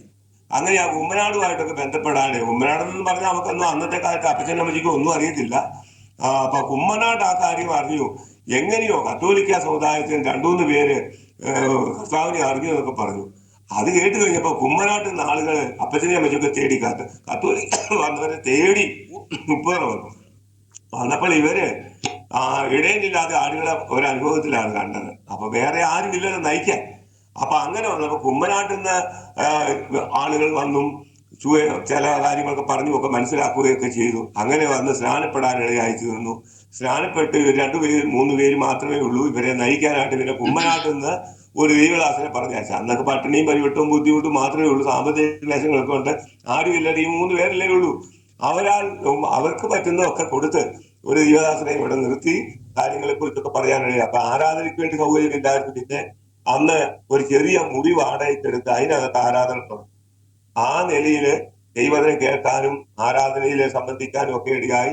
അങ്ങനെ ദൈവദാസന്മാർ, അന്ന് വേദപുസ്തകത്തിലുള്ള വേണ്ട അറിവൊന്നുമില്ല, വരുന്ന ദൈവദാസന്മാർക്ക് വലിയ പഠിപ്പ് വട്ടമുള്ള ആളുകളല്ല, പഠിപ്പ് കുറഞ്ഞവരാണെങ്കിലും അവർ പറയുന്ന കാര്യമെല്ലാം ദൈവവചനമല്ലേ, അത് വലിയ പ്രിയ ജീവിതത്തിൽ നടത്താൻ ഇടയായിട്ടുണ്ട്. അങ്ങനെ ആത്മീയമായിട്ട് വളർന്നു വരുവാനിടയായിട്ടുണ്ട്. അത് കഴിഞ്ഞിട്ടാണ് പിന്നെ ഇന്ത്യാനൊക്കെ IPCയുമായിട്ടുള്ള ബന്ധത്തിലേക്ക് വരാൻ ഇടയായി. കുമ്പനാട്ട് ദൈവദാസന്മാരെ പറഞ്ഞുകൊണ്ട് IPC മാരുടെ ബന്ധത്തിലേക്ക് വരാനിടയായി. അത് കഴിഞ്ഞ് ആ ഓരോ പ്രവർത്തനത്തിലേക്ക് ഏർപ്പെടുവാനിടയായി. പിന്നെ ദൈവം അത്ഭുതമായ നിലയിൽ ഞങ്ങളോടൊപ്പം ഞങ്ങളുടെ 2-3 പേര് ദൈവത്തെ ആരാധിക്കുന്നു എന്ന് കണ്ടു കഴിഞ്ഞപ്പോൾ അന്ന് ഒരു കൂട്ടം ഈ നാട്ടിൽ നിന്ന് ഇവിടെ വന്ന ആളുകൾ കുറെ പേര് അവര് ചിലരൊക്കെ രക്ഷിക്കപ്പെട്ടവരൊക്കെ ഉണ്ട്. പക്ഷെ കൂട്ടായ്മയില്ലാതെ നിന്ന കാലം. അപ്പൊ ഈ 3 പേര് മുമ്പോട്ട് വന്നു അറിഞ്ഞു കഴിഞ്ഞപ്പോ 1-2 പേരും കൂടെ വരാനിടയായി. അവരിൽ ഒരാളാണ് ജോർജപ്പറ്റി എന്ന് ഞങ്ങൾ വിളിക്കുന്ന അപ്പറ്റി, കുമ്പളശ്ശേരി. ആ ജോർജപ്പറ്റി ആരാധനയ്ക്ക് വരാൻ തുടങ്ങി. അത് കഴിഞ്ഞ് കുറെ കഴിഞ്ഞപ്പോ മേച്ചേരിലെ ഒരു കുടുംബം മുൻപോട്ട് കടന്നു വന്ന അവര് അപ്പം തുടങ്ങിക്കഴിഞ്ഞപ്പോ 2-3 പേരെ ഉണ്ടെങ്കിലും ഒരു കുറെ നാൾ കഴിഞ്ഞപ്പോൾ ഏകദേശം 1-2 വർഷം കഴിഞ്ഞപ്പോഴത്തേക്കിന് ഒരു 10-15 പേര് 5-10 പേര് കൂടാനായി. ഒരു ആരാധനയ്ക്കൊക്കെ വലിയ സന്തോഷമായി. ആ നിലയിൽ വരുവാൻ ഇടയായി തീർന്നു. പിന്നെ ചെറിയ തോതിലുള്ള കാര്യങ്ങളൊക്കെ സൺഡേ സ്കൂളായി. അതുപോലെ കുഞ്ഞുങ്ങൾ ഞങ്ങൾ 2-4-5 പേർക്കായിട്ട് സൺഡേ സ്കൂളൊക്കെ പഠിപ്പിക്കാനും ഒക്കെ തുടങ്ങി. ആ നിലയിൽ ആത്മീയമായ വരാനിടയായി. ദൈവം സഹായിച്ച് 1955 ആരംഭിച്ച പ്രവർത്തനമാണ് ഇന്നും ഇന്ന് വരെ അത്ഭുതമായി നടത്താനിടയായി. പിന്നെ അന്നത്തെ കാലത്ത് കർത്താവിലേക്ക് കടന്നു വന്ന സഹോദരന്മാർ, കുഞ്ഞുങ്ങൾ ഇന്ന് പലരും കർത്താവിന്റെ വേലക്കാരായിട്ട് തീർന്നിട്ടുണ്ട് ലോകത്ത്. എന്റെ കൂടെ ആ കാലത്ത് 1963 സ്നാനപ്പെട്ട ചില കുഞ്ഞുങ്ങളുണ്ട്. 1963 മെയ് മാസം 28-ാം തീയതിയാണ് ഞാൻ സ്നാനപ്പെടാനിടയായി. ഞാൻ 9-ാം ക്ലാസ്സിൽ പഠിച്ചുകൊണ്ടിരിക്കുന്ന കാലമാണ്. എന്റെ കൂടെ അന്ന് പഠിച്ചുകൊണ്ടിരുന്ന കുഞ്ഞുങ്ങൾ ചിലര് ഇന്ന് കോട്ടയം പുതുപ്പള്ളി സെൻട്രൽ പാർട്സും IPCയുടെ ഒരു മെമ്പറുമായിരിക്കുന്ന പാപ്പച്ചൻ എന്നാണ് ഞങ്ങൾ വിളിക്കുന്നത്, PA മാത്യു. അദ്ദേഹം ഇന്ന് കൗൺസിൽ മെമ്പറാണ്. ആ സെന്ററിന്റെ ചുമതല വഹിക്കുന്നു, അനുഗ്രഹിക്കപ്പെട്ട ശുശ്രൂഷ ചെയ്യുന്നു. അതുപോലെ ഷാരോന്റെ ലീഡറായി പ്രവർത്തിക്കുന്ന എബ്രഹാം ജോസഫ്, ഇവിടെ സ്ഥലം ഞാനങ്ങ് മറന്നു പോവുക. അദ്ദേഹം ഷാരോനിലെ ഏറ്റവും വലിയ പ്രശസ്തനായ ഒരു വ്യക്തിയായി മാറിക്കഴിയാനിടയായി. ഇതിനൊക്കെ വലിയ മുഖാന്തരങ്ങളുണ്ട്. ഞങ്ങൾ സ്കൂളിൽ പഠിക്കുന്ന കാലം എന്ന് പറഞ്ഞാൽ ഞങ്ങൾക്ക് അന്ന് ഈ ഉപ്പറ സെന്റ് ഫിലോമിനസ് ഹൈസ്കൂളില് 4-5 പിള്ളേരേ ഉള്ളൂ പെന്തിക്കോസുകാര്. ഞങ്ങളെ കളിയാക്കുന്നതിനൊരു കയ്യും കണക്കുമില്ലായിരുന്നു. പെന്തിക്കോസ് 4-5 പിള്ളേരേ ഉള്ളൂ. ഞങ്ങളെ പറയുന്ന പേരുകളൊക്കെ തന്നെ പറയാൻ പറ്റുകയില്ല. അതുപോലെ പറഞ്ഞ് ഞങ്ങളെ അധ്യാപകർ പോലും ഞങ്ങളെ കളിയാക്കി സന്ദർഭങ്ങളോടുണ്ട്. ആ നിലയിൽ ഞങ്ങൾ മുമ്പോട്ട് കടന്നു വന്ന സമയമാണ്. അപ്പൊ ഞങ്ങൾ സ്കൂളിൽ പഠിക്കുന്ന കാലത്ത് പോലും അന്ന് ഞങ്ങൾക്ക് അന്നത്തെ ഞങ്ങളുടെ പാസ്റ്ററായിട്ട് ഉണ്ടായിരുന്ന വ്യക്തി MC മാത്യു എന്ന് പറയുന്ന ഒരു ദേവദാസ്, കോട്ടയക്കാരൻ, കെട്ടൂഷി മോച്ചാലെന്ന് വിളിക്കുന്ന ഒരു ദേവദാസന്റെ മരുമകനാണ് ഈ MC മാത്യു പറഞ്ഞത്. അദ്ദേഹം അന്ന് കുമ്മനാട്ടിൽ നിന്ന് ഞങ്ങൾക്ക് ഇവിടെ സുവിശേഷ വേലയ്ക്ക് വേണ്ടി കുമ്മനാട്ടിൽ നിന്ന് അയച്ച വ്യക്തിയാണ്. അദ്ദേഹം കുറെ വിദ്യാഭ്യാസവും അറിവും പരിജ്ഞാനവും ഒക്കെയുള്ള വ്യക്തിയാണ്. ഞങ്ങളെ ആത്മീയമായി വളർത്താനായിട്ട് അദ്ദേഹം വളരെ താല്പര്യപ്പെട്ടത് ഇന്നും ഓർക്കുന്നു. അപ്പോൾ ഞങ്ങൾ സൺഡേ സ്കൂള് മാത്രമേ ഉണ്ടായിരുന്നു. അത് കഴിഞ്ഞ് PVP ആരംഭിക്കണമെന്ന് പറഞ്ഞ് PVP ആരംഭിച്ചു. ഇങ്ങനെ ഓരോ പ്രവർത്തനങ്ങളായി. അപ്പൊ ഞങ്ങളെ വളർത്തണം. ഞങ്ങൾ 3-4 ചെറുപ്പക്കാർ കുഞ്ഞുങ്ങൾ പിള്ളേരെ ഞങ്ങളന്ന് 8-ലും 9-ലും പഠിക്കുന്ന കാലത്താണ്. ഞങ്ങളെ വളർത്താൻ അദ്ദേഹം ഒത്തിരി താല്പര്യപ്പെട്ടു. അപ്പൊ ഇന്ന് സൺഡേ സ്കൂൾ പഠിക്കും. അതുപോലെ തന്നെ ഞങ്ങൾക്ക് PVP ആരംഭിക്കാനിടയായി. PVPയിൽ ഞങ്ങളെയൊക്കെ സജീവമാക്കി. അതിന് ഓരോ പ്രോഗ്രാം ഞങ്ങളെ പറഞ്ഞു തന്ന് തന്നെ പഠിപ്പിച്ച് മനസ്സിലാക്കി അതിൽ വലിയ പ്രോത്സാഹനം തന്നു.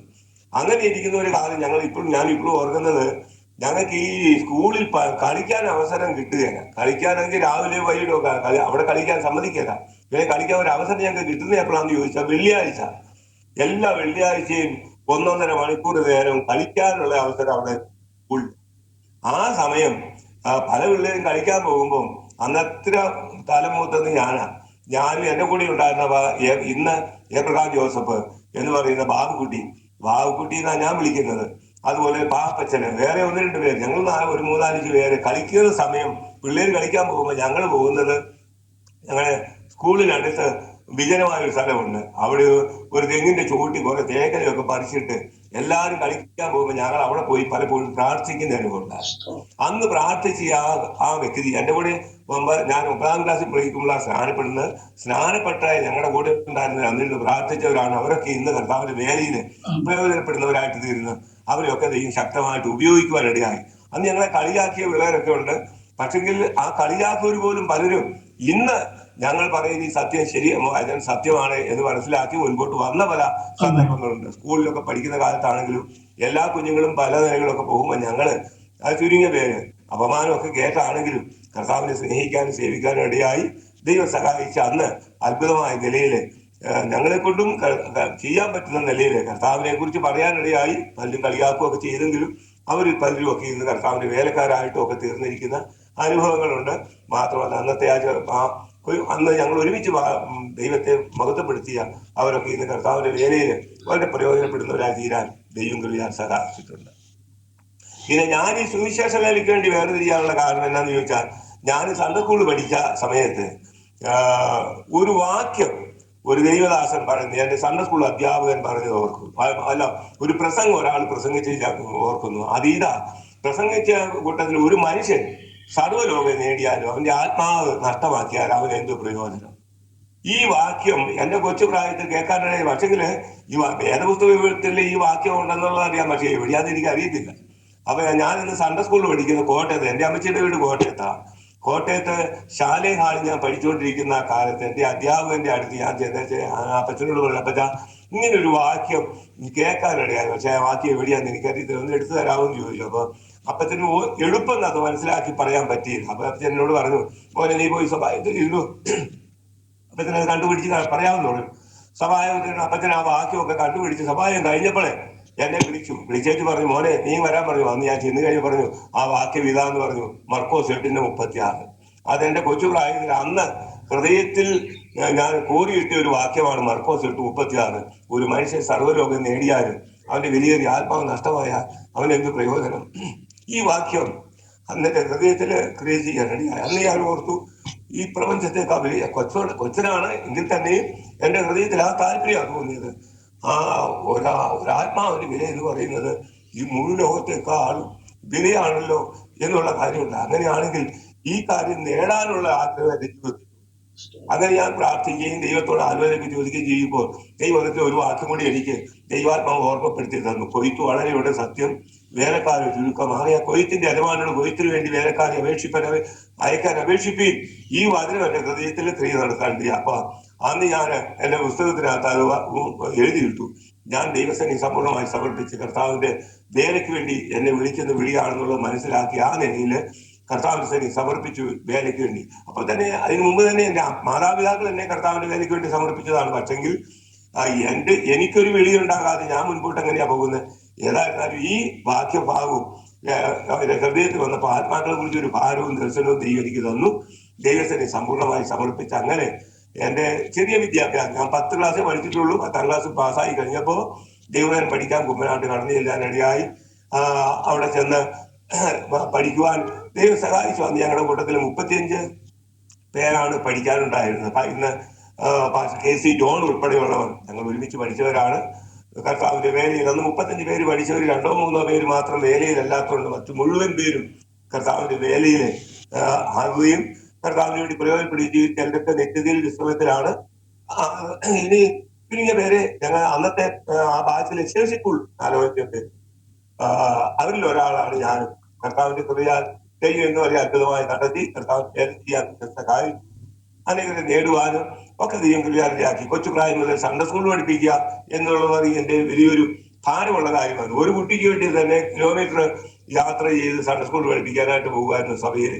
ആ നിലയിൽ വരെ പോകാൻ ദൈവം കൃപയാലടിയാക്കി ഇന്ന് അത്ഭുതമായിട്ട് നടത്തി. കൊച്ചുപ്രായത്തിലെ രക്ഷകനായി യേശുക്രിസ്തുവിനെ രക്ഷകനായിട്ട് അംഗീകരിക്കാനിടയായി. 16-ാമത്തെ വയസ്സിൽ സ്നാനപ്പെടാനിടയായി. മാത്രമല്ല കർത്താവിന്റെ വചനം പഠിച്ച് ഈ കഴിഞ്ഞ ഏകദേശം 58 വർഷത്തോളം സുവിശേഷ വേലയിലായി. 78 വയസ്സ് പ്രായമുണ്ട്. ദൈവം അത്ഭുതമായി സഹായം. എന്റെ അപ്പച്ചനും അമ്മച്ചിയും ഒക്കെ ലോകത്തിന് വിട പറഞ്ഞു പോയി. എന്റെ അമ്മച്ചിയുടെ 93-ാമത്തെ വയസ്സിലാണ് ഈ ലോകത്തിന് യാത്ര പുറവാനിടയായത്. എന്റെ അപ്പച്ചന്റെയും 93-ാമത്തെ വയസ്സിൽ ലോകത്തിന് യാത്ര പുറവാനിടയായി. ഒരു കാഴ്ച ജീവിതത്തിൽ ചെന്നായെ പോലെ നടന്ന ഒരു മനുഷ്യനായിരുന്നു എന്റെ അപ്പൻ. വിദ്യാർത്ഥിയെ പോലെ ശാന്തനാക്കി ഞങ്ങൾ യോശുവ പറയുന്ന പോലെ ഞാനും എന്റെ കുടുംബമോ ഞങ്ങളെ കോവയെ സേവിക്കുന്ന ആ നിശ്ചയത്തില് കർത്താവിനെ സേവിച്ച് ഒരുപാട് ആക്കിയിരുന്നു.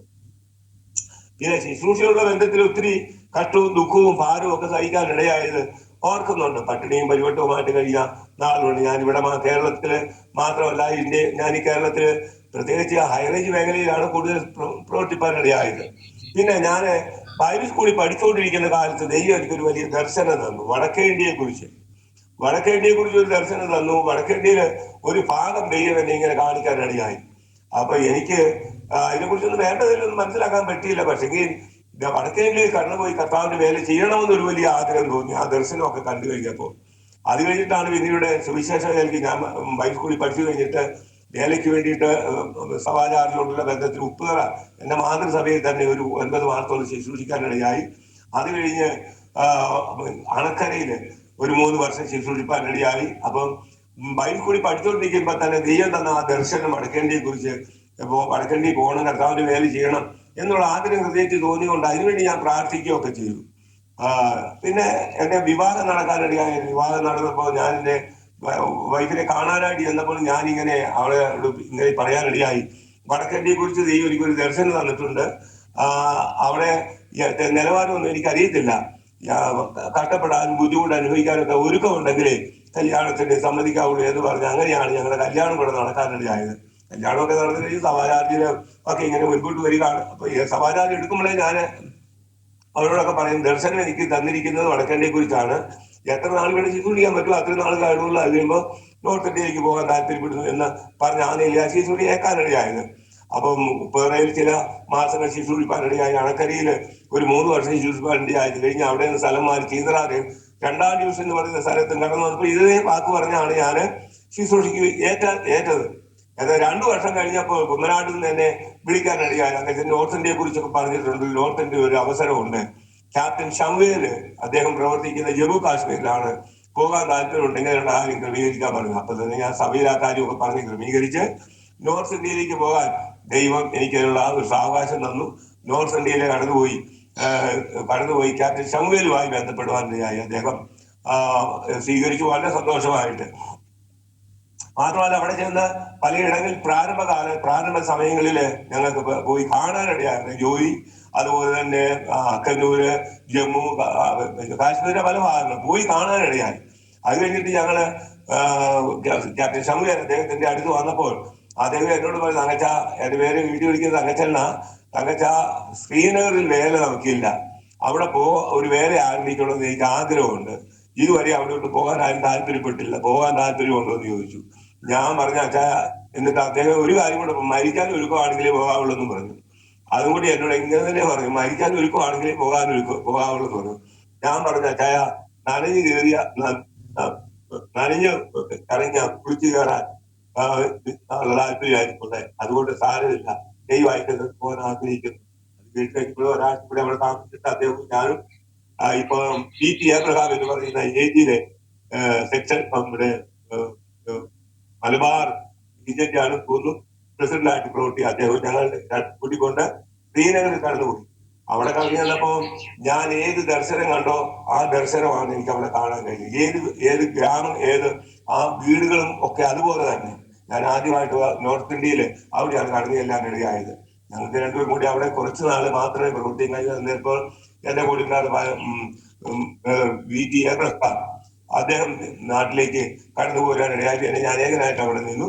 ചില നാളുകൾക്ക് ശേഷം എന്റെ വൈദ്യുതിയും കൂട്ടിക്കൊണ്ട് ഞങ്ങൾ അവിടെ കടന്നു ചെല്ലുവാൻ ഇടയായി. അവിടെ അന്ന് ഞങ്ങളവിടെ കടന്നു ചെല്ലുമ്പോൾ ഒരു 3-4 കുടുംബങ്ങളെ കാണാൻ ബന്ധുക്കോസുകാർ അന്ന് അവിടെയുണ്ട്. ഞങ്ങളുടെ കൂടി അന്നുണ്ടായിരുന്ന ഒരാളാണ് കൊല്ലത്തുള്ള നമ്മുടെ ICPFന്റെ ലീഡറായിട്ട് പ്രവർത്തിക്കുന്ന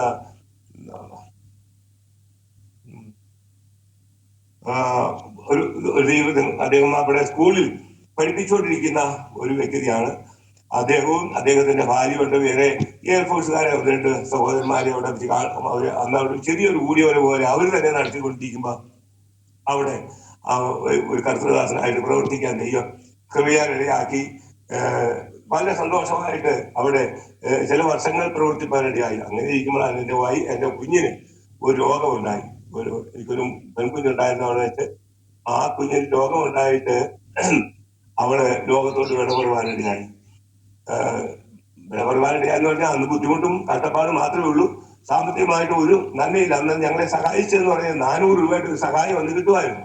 അത് കുവൈറ്റിലെ IPC സഭ ഞങ്ങളെ സഹായിച്ചതാണ്.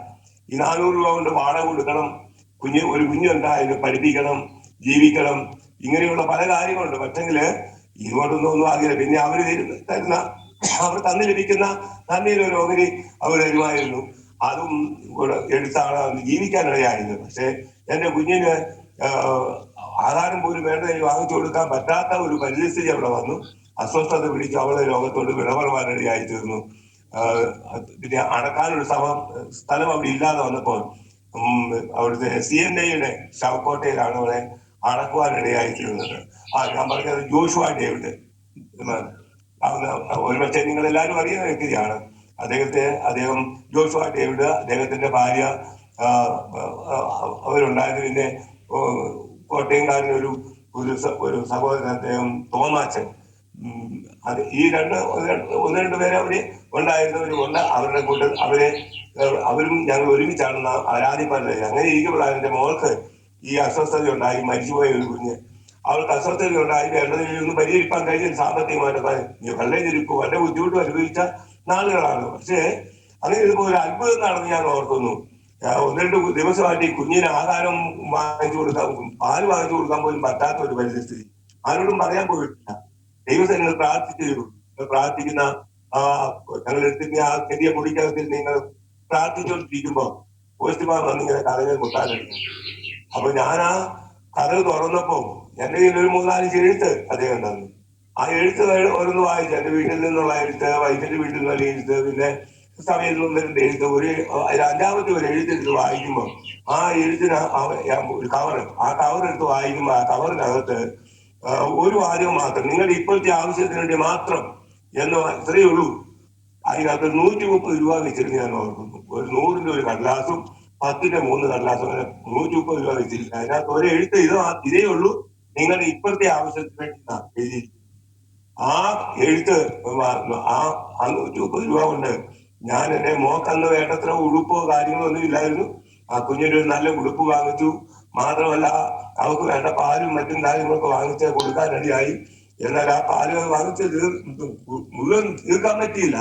അപ്പോഴത്തേക്കിന് അവർക്ക് ഒരു രോഗം വന്നിട്ട് ലോകത്തിൽ നിന്ന് വിടപെടുവാനിടയായി തീർന്നു. സ്തോത്രം. അപ്പൊ ആ കുഞ്ഞിനെ ഞങ്ങൾ കാശ്മീരിലെ CNIയുടെ ശവക്കോട്ടയിലാണ് അടക്കാനിടയായ. അടക്കാനായിട്ട് പെട്ടി വാങ്ങിക്കാൻ ഒരു 10 പൈസ പോലും ഇല്ലാത്തൊരു സമയം.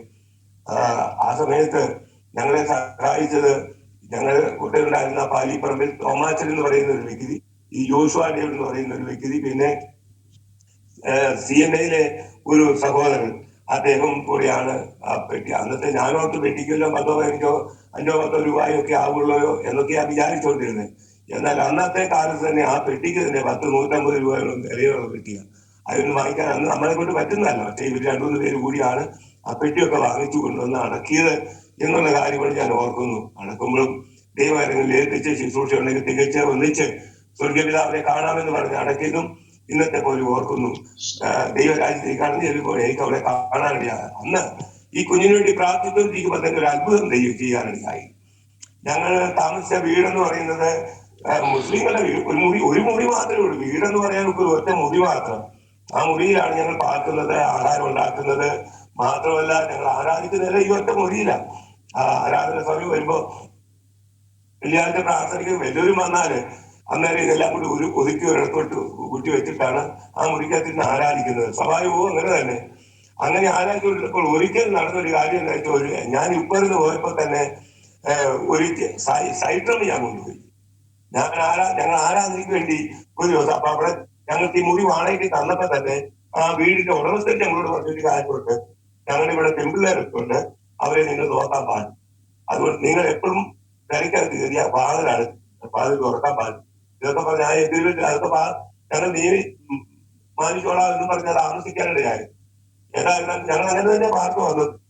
എന്നാൽ ഒരു ദിവസം ഈ സഭായോഗത്തിന് ഞാനൊരു ട്രമ്മ നടിച്ചു. ചൈത്രമാണെങ്കിൽ ട്രമ്മടിച്ചു പാട്ട് പാടി കഴിഞ്ഞപ്പോൾ ആ വീട്ടുകാർക്ക് അത് ഇഷ്ടപ്പെട്ടില്ല. വീട്ടുകാരൻ വന്നത് കഥകൾ ചവിട്ടി പാലിച്ച് അകത്ത് കയറിയ ഒത്തിരി ബഹളമൊക്കെ ഉണ്ടാക്കി. നിങ്ങൾ ഈ ഡ്രം അടിക്കണോ, നിങ്ങളോട് ആരാ പറഞ്ഞേ?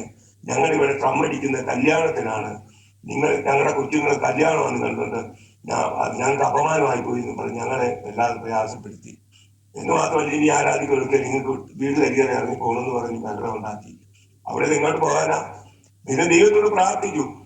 പിന്നെ ഒന്ന് രണ്ട് സഹോദരന്മാരുണ്ടായിട്ടവര് അവർ അന്വേഷിക്കുകയൊക്കെ ചെയ്തുകൊണ്ട്, കുറച്ച് സഹോദരന്മാരും ഒരു മിലിറ്ററി സഹോദരൻ, ഒരു മാത്യൂസും ഒക്കെ ഉണ്ടായിരുന്നു. അവർക്ക് കൂടി അന്വേഷിച്ചുകൊണ്ട് ഒരു DSPയുടെ ഒരു വീട് പണിതുകൊണ്ടിരുന്ന വീടാ. പക്ഷെങ്കില് ആ വീട് പണി തീരാത്ത ഒരു വീട്.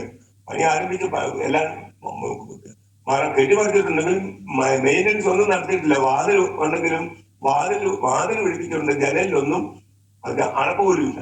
അങ്ങനെ ഒരു വീട്, ആ ഒരു മുറി അദ്ദേഹം ഞങ്ങളുടെ സഹോദരന്മാർ പോയി കണ്ടു കഴിഞ്ഞപ്പോ അവര് പറഞ്ഞു, ഇതൊന്നും ശരിയാക്കിയിട്ടില്ല, നിങ്ങൾക്ക് വന്ന് താമസിക്കാവേ താമസിച്ചോളാം, DSPയുടെ വീടാണ്. അപ്പൊ നമ്മള് ഏതായിരുന്നാലും കൊള്ളാൻ, അവിടെ വേറെ വീടില്ലല്ലോ.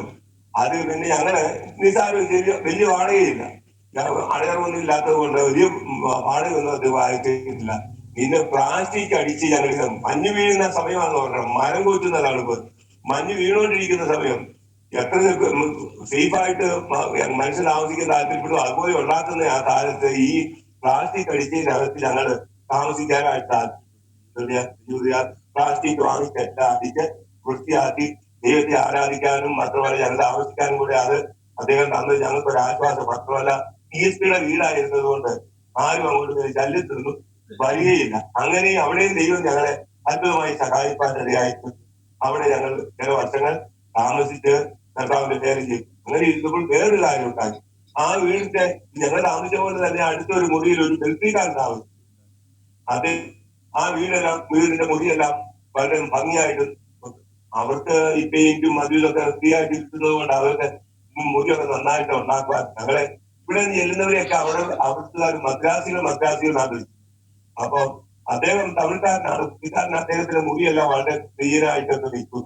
ഞങ്ങൾക്ക് ഇതുപോലെ വെയിലൊന്നും അടിച്ചൊന്നും പറ്റാതെ വന്നു. അപ്പൊ ഈ DSP എന്നിട്ട് വിളിച്ചിട്ട്, നിന്നെ പോലെ ഒരു മദ്രാസിയല്ലേ അവന്റെ മുറിയൊക്കെ ഞാൻ കാണാൻ പറ്റും, അവന്റെ ഫ്രീ ആയിട്ട് കിട്ടുന്നതായിട്ട് എനിക്ക് പറ്റുമൊക്കെ വളരെ വൃത്തിയാക്കിയിട്ട് എനിക്ക് എന്നാ കിട്ടാനാ. അപ്പൊ ഞാൻ പറഞ്ഞു, അവൻ ഇങ്ങനെ ഈ നിലയിലായതുകൊണ്ട് അതൊക്കെ ചെയ്യുന്നേ എന്നൊക്കെ പറഞ്ഞു. ഏതായിരുന്നാലും കൊള്ളാം, ചുരുങ്ങിയ ദിവസം കഴിഞ്ഞപ്പോ ഞങ്ങളെല്ലാം ഒരുമിച്ച് താമസിക്കുമ്പോഴാ അവര് ഈ അന്ന് മണ്ണെണ്ണയ്ക്ക് പകരം മണ്ണെണ്ണയൊക്കെ കിട്ടുകാരണം എന്ന് പറഞ്ഞാൽ ഈ സഹോദരന്മാർക്ക് കിട്ടുന്നത് ഇവർക്ക് ഈ മിലിറ്ററിക്കാർക്കൊക്കെ മണ്ണെണ്ണയും ഈ ഡീസലും ഒക്കെ ഫ്രീ ആയിട്ട് കിട്ടും. അവര് ഇഷ്ടംപോലെ ഉപയോഗിക്കും. അപ്പൊ ഞങ്ങൾക്കും മണ്ണെണ്ണയോ ഡീസലോ ഒക്കെ കൊണ്ട് തന്നെ ഈ മിലിറ്ററി സഹോദരന്മാർ ഒന്നിന്റെ പേര് അവർക്ക് കിട്ടുന്ന വകയാണ് കൊണ്ട് തരുന്നത്. ഇത് ഞങ്ങളുടെ ഓപ്പോസിറ്റ് താമസിച്ചിരുന്ന ആ പുള്ളിക്കാരന് സ്റ്റൗവിനകത്ത് സ്റ്റൗ കത്തിച്ചു വെച്ചുകൊണ്ട് തന്നെ മണ്ണെണ്ണ ഒഴിച്ചു. കയ്യിൽ നിന്നത് വീണ് പോയി മതി തീ ആളിക്കത്തി ഇദ്ദേഹം വലിയ അലങ്കരിച്ച് വെച്ചിരുന്ന ഒത്തിരി എണ്ണം തീ കത്തിപ്പോയി. തീ കത്തിയപ്പോ മദ്രാസികൾ അദ്ദേഹത്തിന്റെ മക്കാന് തീ കിട്ടു എന്ന് പറഞ്ഞുകൊണ്ട് ഈ DSP എന്ന ഭാരങ്ങളിൽ പ്രവർത്തിക്കുന്ന ജോലി ചെയ്യുന്ന സമയത്ത് അദ്ദേഹം ഓടി വന്നു. അതുപോലെ സംഭവം ശരിയാ, ഈ ഫയർ എഞ്ചിനൊക്കെ വന്ന് അണയ്ക്കാൻ തുടങ്ങിയപ്പോഴത്തേക്ക് ഞങ്ങളെല്ലാം കൂടെ വെള്ളം ഒരു ഏതായാലും കെടുത്തി. അന്ന് അദ്ദേഹം കൊണ്ട് ഞങ്ങളെ അവിടുത്തെ മദ്രാസിൽ തീയിടാൻ തുടങ്ങിയെന്ന് പറഞ്ഞുകൊണ്ട് ആ പാട് പ്രയാസം ഞങ്ങളെ അവിടെ ഇറങ്ങി പോകുന്നത് പറഞ്ഞ് എവിടെയുണ്ടാ പോകുന്നത്. പിന്നെ ഞങ്ങൾക്ക് അന്ന് അവിടെ ഒരു ചർച്ചിന്റെ ഒരു മുറി എന്ന് പറയാൻ ഒത്തിരിയല്ല, അങ്ങനെ ഒരു ഇടം പാലാട്ടി നടത്തി അവിടെയാണ് ഞങ്ങൾ പിന്നെ താമസത്തിന് വേണ്ടിയിട്ട് ഞങ്ങൾ താമസിച്ചു. അവിടെ വെച്ചാണ് മരിക്കാനിടയായി തീർത്ത് മരിച്ചപ്പോൾ അടക്കിയത് ക്രിയകളല്ല. അന്ന് ഞങ്ങൾ ഈ കുഞ്ഞിന് അസുഖം വന്ന് എന്റെ മോക്ക് അസുഖം വന്നിങ്ങനെ ഞങ്ങള് താമസിക്കുമ്പോ ക്യാപ്റ്റൻ ഷമുവേൽ അദ്ദേഹത്തിന്റെ കൂടെ വന്നിട്ട് സഹോദരന്മാർ വിദേശത്ത് വന്ന ഒരു മിഷണറി ലേഡി, അവര് 3 പേര് ഒരുമിച്ച് ലഡാക്കില് സുവിശേഷീകരണത്തിന് പോയി. ലഡാക്കില് അവിടെ പോയി 1-2 ആഴ്ച കഴിഞ്ഞിട്ട് തിരിച്ചു വരുമ്പോഴും ഞങ്ങൾ ഈ കുഞ്ഞിന് വേണ്ടി പ്രാർത്ഥിക്കുന്ന ഒരു അവസരം, ഞങ്ങളുടെ കുഞ്ഞിന് വേണ്ടിയിട്ട് പ്രാർത്ഥിക്കാനായിട്ട് ഞങ്ങൾ പ്രാർത്ഥിച്ചുകൊണ്ടിരിക്കുമ്പോഴാണ് ഈ ക്യാപ്റ്റൻ ഷമുവേലും അദ്ദേഹത്തിന്റെ അധികം 2-3 പേര് ഉണ്ടായിരുന്നു. അവരും വന്നു. അവര് ഞങ്ങളുടെ കുഞ്ഞിന് വേണ്ടി ഇരുന്ന് പ്രാർത്ഥിച്ചു. ഞങ്ങളിങ്ങനെ പുള്ളിക്കാരൻ പ്രസംഗിക്കുകയും പ്രാർത്ഥിക്കുകയും ചെയ്തുകൊണ്ടിരിക്കുമ്പോൾ ഒരു 2 നില വീടിന്റെ ഞങ്ങൾ സാധാരണ വാടകയ്ക്കായിട്ട് കിട്ടാനിടയായി ഈ DSP അവിടെ പ്രാർത്ഥിച്ചുകൊണ്ടിരിക്കുമ്പോഴ് ഫോർത്ത് സൈഡിൽ കൂടി ഒരാളിങ്ങനെ, അപ്പൊ അദ്ദേഹം ഒരു തീരാരോഗിയാണ്, ഒരു മുസ്ലിം, മെഡിക്കൽ കോളേജിൽ നിന്ന് ഉപേക്ഷിച്ച വ്യക്തിയാണ്. പക്ഷെ അദ്ദേഹം ഇത് കേട്ട് കഴിയുമ്പോ ഒരു കുറുകുറുപ്പ് പോലെ കേട്ടില്ല, എന്താണെന്ന് അറിയത്തില്ലല്ലോ എന്ന് വിചാരിച്ചു.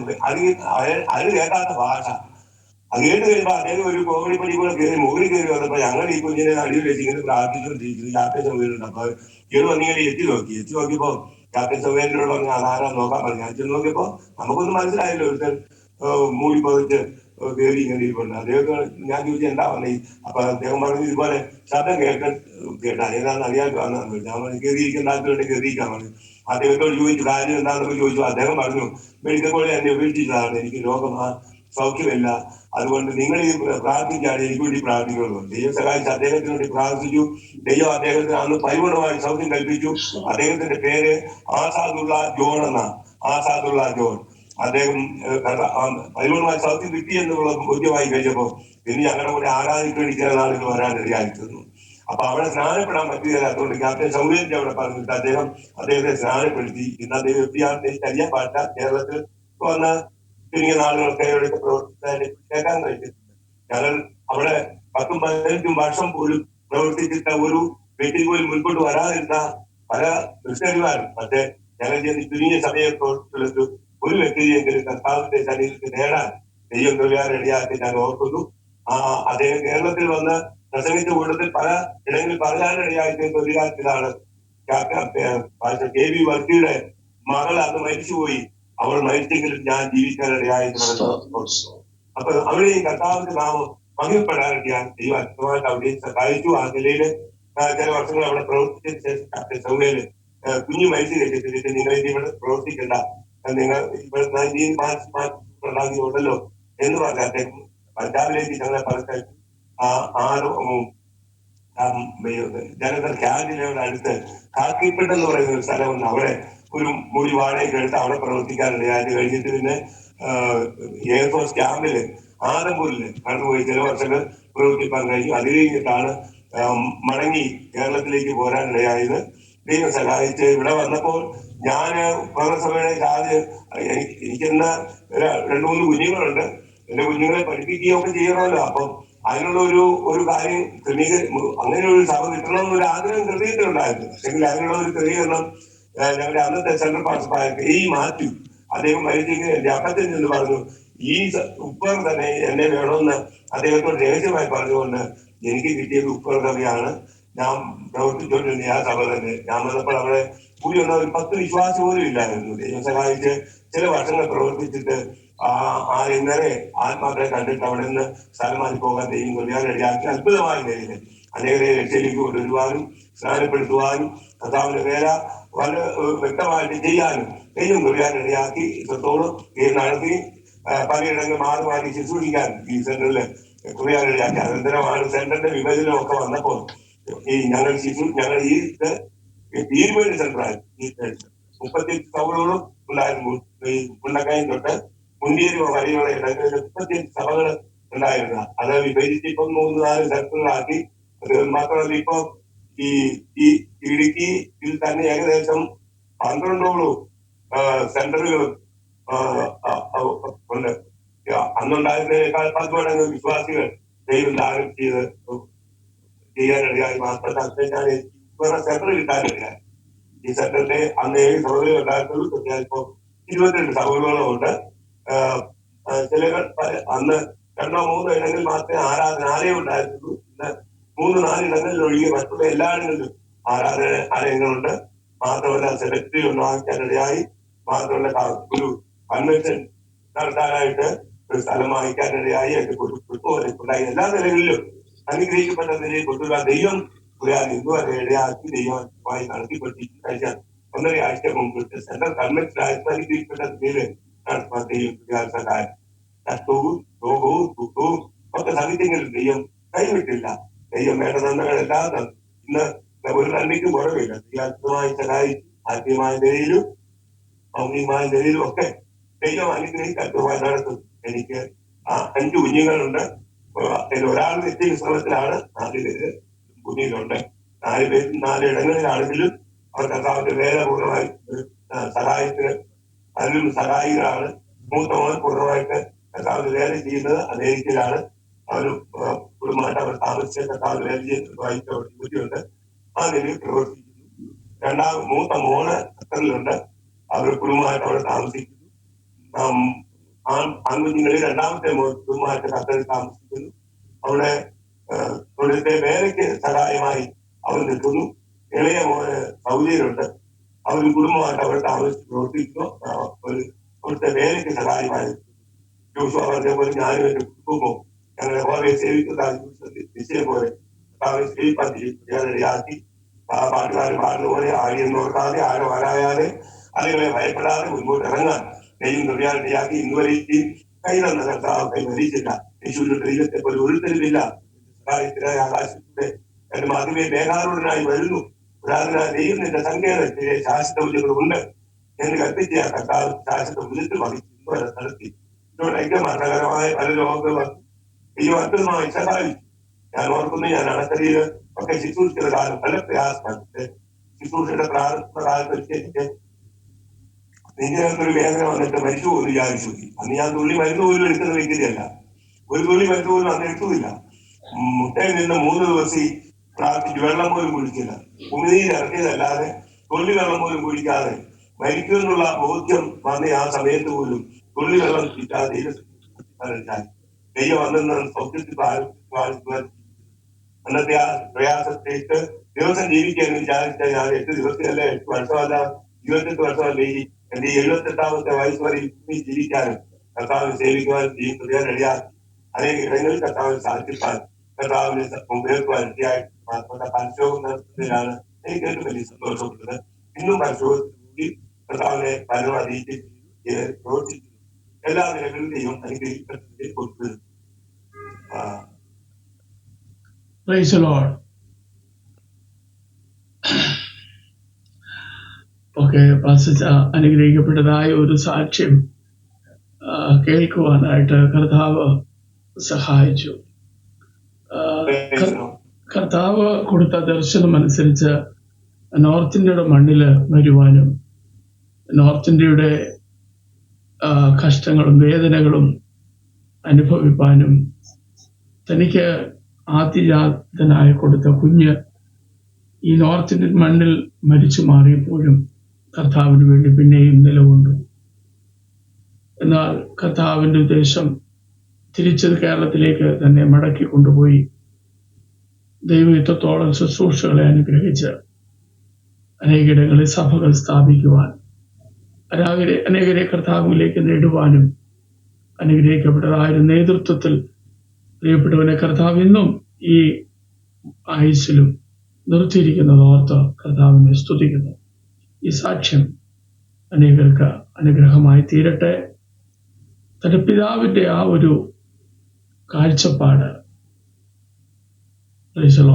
തന്നെ ഒരു ദൈവവേദിലാക്കി മാറ്റിയല്ലോ. ഇതെല്ലാം ദൈവത്തിന്റെ പദ്ധതിയാണ്, ദൈവത്തിന്റെ ഉദ്ദേശമാണ്. കർത്താവ് ധാരാളം അനുഗ്രഹിക്കട്ടെ. പാസ്റ്റർ ഒരു വാക്ക് പ്രാർത്ഥിച്ചാൽ. സ്നേഹസുലഭനായ വാഴ്ത്തപ്പെട്ട സ്വർഗീയ പിതാവേ, അനുഗ്രഹിക്കപ്പെട്ട ഈ സമയത്തിനായി സ്തോത്രം. ദൈവസന്നിധിയില് ആയിരിക്കാൻ ദൈവം അവസരത്തെ അങ്ങനെ സൂചിക്കുന്നു. ദൈവനായന്റെ സാധ്യത്തെ കേൾക്കുവാനും കേൾപ്പിക്കുവാനും അങ്ങനെ വലിയ ദാസന് താല്പര്യം കൊടുത്തതിനായി സ്തോത്രം. അവരുടെ ക്രമീകരണം എടുക്കുവാൻ ഇടയായല്ലോ. ദൈവമേ, നീ മനുഷ്യനെ രക്ഷിക്കുന്നവനാണെന്നും അവരുടെ പാപം പോക്കുന്നതിന് വേണ്ടി കാൽവരി രക്തം ചിന്തയിലാണെന്നും ആ രക്തത്താൽ വീണ്ടെടുപ്പ് പ്രാപിപ്പാൻ ദൈവം കർത്താവ് അങ്ങ് വലിയവനാണെന്നും ശക്തനാണെന്നും ഒക്കെ മനസ്സിലാക്കത്തക്ക ദൈവം പ്രവർത്തിച്ചതിനായി സ്തോത്രം. ഈ സാക്ഷ്യം കണ്ട ജീവിതങ്ങളെ എല്ലാം ദൈവം അനുഗ്രഹിക്കണമേ, ആശീർവദിക്കണമേ. മദ്യപാനത്തിനും മയക്കുമരുന്നിനും ലോകഇമ്പത്തിനും ലോകസൈനികളായിട്ടൊക്കെ ജീവിക്കുന്ന അനേകർ സമാധാനമില്ലാത്ത അനുഭവത്തിൽ കഴിയുന്ന അനേകർ കേട്ടിട്ടുണ്ട്. ആ കേട്ടതാക്കുന്ന ആ സാക്ഷ്യവചനങ്ങൾ അനേക ജീവിതങ്ങൾക്ക് ആശ്വാസമായും വിടുതലായും രക്ഷയായി തീരുവാൻ കൃപ ചെയ്യണമേ കർത്താവേ. മാത്രമല്ല, ഇങ്ങനെ ഒരു കാര്യം ക്രമീകരിക്കാൻ ദാസിന്റെ ഹൃദയത്തിൽ താല്പര്യമുണ്ടല്ലോ. പ്രവർത്തനത്തെ ദൈവം മാനിക്കണമേ. ആ കുടുംബത്തെ മറ്റും അനുഗ്രഹിക്കണമേ. ആ മിഷണറി പ്രവർത്തനം ദൈവം മാനിക്കണമേ. അത് മുഖാന്തരം അനേക ദൈവകൃപ അനുഭവിപ്പാൻ ദൈവം കൃപ ചെയ്യുമാറാകുമെന്ന് പ്രാർത്ഥിക്കുന്നു. നിങ്ങളുടെ വരത്തിൽ രേഖപ്പെടുത്തിയിരിക്കുന്ന പ്രകാരം ആദ്യാലും വലിയ സഹോദരന്മാരെ, നിങ്ങൾ ഉറപ്പുള്ളവരും കുരുങ്ങാത്തവരും നിങ്ങളുടെ പ്രയത്നം കർത്താവ് വ്യക്തമല്ലാതെ നടത്തിയിരിക്കുക. കർത്താവിന്റെ പേരിൽ കുടുംബത്തേക്ക് വരുന്നതിൽ വാങ്ങുകയും എന്നുള്ള വചനം ഓർക്കുന്നു. ആ പ്രവർത്തിപ്പാൻ കൃപ ചെയ്യണമേ.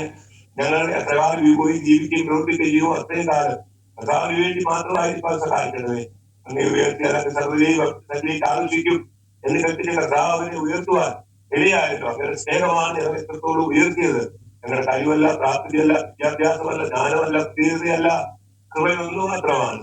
ആ ഉള്ളവയെ പ്രാർത്ഥിക്കുന്നു. ഒരു ദിവസം ഞങ്ങൾ അവിടുത്തെ സന്നിധിക്കുമ്പോൾ ഞങ്ങളുടെ പ്രയത്നം, ഞങ്ങളുടെ പ്രവൃത്തി വൃഥാവല്ല എന്നുള്ള മനസ്സിലാക്കാൻ കഴിയും. ഞങ്ങൾ പൂർണ്ണമായി വിശ്വസിക്കുന്നു, പ്രാർത്ഥിക്കുക. ആയാൽ അങ്ങോട്ട് അനുസരിച്ച് വീണ്ടും പ്രയോജനപ്പെടുവാനും പ്രവർത്തിപ്പാനും സഹായിക്കണമേ. ഒരാളും കൂടെ ഈ ഭൂമിയെ ജീവിച്ച് പ്രവർത്തിപ്പാൻ കഴിയുമെന്ന് അറിയുന്നില്ല. ആരോഗ്യം, സുഖവും ബലവും സൗഖ്യവും എല്ലാം നന്മയുമെല്ലാം അങ്ങ് നാമത്തിന്റെ മഹത്വത്തിന് വേണ്ടി മാത്രം നിയോഗിപ്പാൻ എല്ലാം മാനസികമായി സ്തോത്രം സഹായിക്കും. അതുപോലെ കർത്താവിന്റെ കൃപയെ കാത്തിനായി സ്തോത്രം നാമത്തെ വീട്ടിൽ ആമേൻ. ആമേൻ.